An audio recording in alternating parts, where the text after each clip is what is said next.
قرآن ایک ایسی یونیک کتاب ہے جو خود بتاتی ہے کہ یہ کسی انسان کی لکھی ہوئی کتاب نہیں ہے، کیونکہ انسان جب کوئی کتاب لکھتا ہے تو ایک ترتیب سے لکھتا ہے، اور اس میں نقصان یہ ہوتا ہے کہ جب تک آپ پہلا چیپٹر نہ پڑھیں دوسرے چیپٹر کی بات آپ کو سمجھ نہیں آتی۔ قرآن چیپٹرز تو چھوڑ دیں، قرآن کا آپ کوئی صفحہ نکال لیں، اس کا آپ کو سیاق و سباق کانٹیکسٹ نہ بھی پتا ہو، وہ جو جملے ہیں نا وہ خود بخود آپ کی رہنمائی کر رہے ہوتے ہیں، کیونکہ اس کا سٹائل خطبے کا ہے، آزاد نظم والا سٹائل ہے، خطبے والا سٹائل ہے۔ قرآن ویسی کتاب نہیں جیسے عام کتابیں۔ وہ عبد الرحیم گرین جو ایک کرسچن تھے، ایتھیسٹ بھی رہے، پھر بدھسٹ بھی 4 سال تک ادھر بھی رہے، پھر مسلمان ہوئے انگلینڈ کے۔ آپ ان کی ذرا لائف سٹوری سنیں، وہ کیسے مسلمان ہوئے ہیں۔ وہ پورا بتاتے ہیں کہ میں جب قرآن پڑھنا شروع ہوا تو میں نے کہا یہ انسان اس طرح کی کتاب نہیں لکھتا۔ ایک تو قرآن کا کانفیڈنس، دوسرا جس شانہ انداز میں لکھی ہوئی ہے، کسی چیز کا کسی کے ساتھ کوئی ربط نہیں بنتا بات کو سمجھنے کے لیے۔ جو چیز آپ پڑھ رہے ہیں نا وہی چیز آپ کو سمجھ آ رہی ہے کہ کیا لکھا ہوا ہے اس میں، ڈیپینڈنٹ نہیں ایک دوسرے کے اوپر۔ البتہ جو دقیق مسائل ہیں، جس طرح مثلا میں ایک مسئلہ آپ کو بتا دیتا ہوں، قرآن میں قصہ آدم اور ابلیس آیا ہے 7 دفعہ، اس میں سے 6 دفعہ جب یہ واقعہ بیان ہوا ہے تو اس میں اللہ تعالیٰ نے فرمایا، اللہ تعالیٰ نے حکم دیا فرشتوں کو کہ سجدہ کریں آدم کو، سجدہ عبادت نہیں تعظیمی، ٹو باؤ ڈاؤن۔ سب کے سب سجدے میں گر پڑے سوائے ابلیس کے۔ ابا واستکبر وکان من الکافرین، اس نے اڑ گیا، تکبر کیا، کافروں میں شمار ہو گیا۔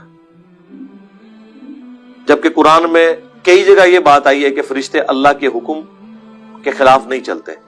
بعض اوقات کنٹراڈکشن آ جاتی دماغ میں کہ جب فرشتے اللہ کے حکم کے خلاف نہیں چلتے تو پھر ابلیس نے کیوں نہیں سجدہ کیا؟ اسے بھی چاہیے تھا کہ آدم علیہ السلام کو سجدہ کرتا۔ لیکن 7واں مقام ایسا ہے جو قرآن کے نزول میں پہلا مقام ہے، لیکن ترتیب میں جا کے وہ سورۃ الکہف کی آیت نمبر 50 ہے، کان من الجن ففسق عن امر ربہ۔ وہ جن تھا اس لیے اس نے اپنے رب کے حکم کی نافرمانی کی۔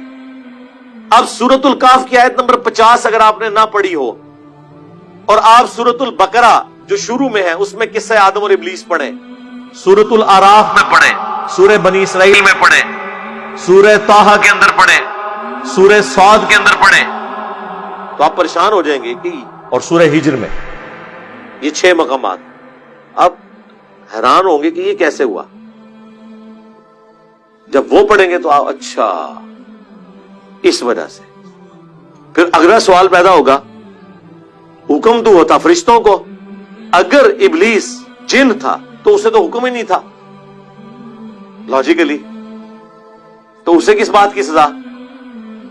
تو ہم کہیں گے رکو ذرا، صبر کرو، اتنی بڑی وکالت تو شیطان نے بھی اپنے لیے نہیں کی ہے۔ شیطان سے جب اللہ نے پوچھا تجھے کس چیز نے منع کیا تھا سجدہ کرنے سے، تو اس نے بھی آگے سے نہیں کہا کہ یا اللہ منو تو حکم ہی کوئی نہیں سی، ٹھیک ہے۔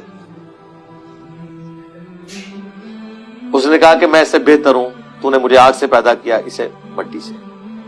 پھر اس نے اس حکم کو اپنے حق میں کیوں مانا؟ وہ تغلیب کا قاعدہ، ڈومیننسی۔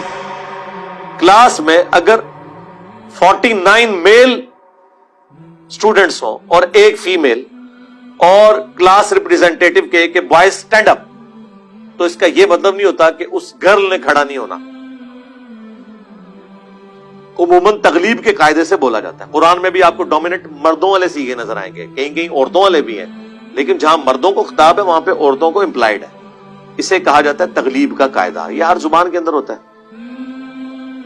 تو تغلیب میں چونکہ سارے فرشتے تھے، ایک ہی ان میں جن تھا نا، تو فرشتوں کو حکم ہوا جبکہ وہ اس کمیونٹی میں موجود تھا، ٹھیک ہے، تو امپلائڈ تھا کہ اسے بھی آرڈر ہے۔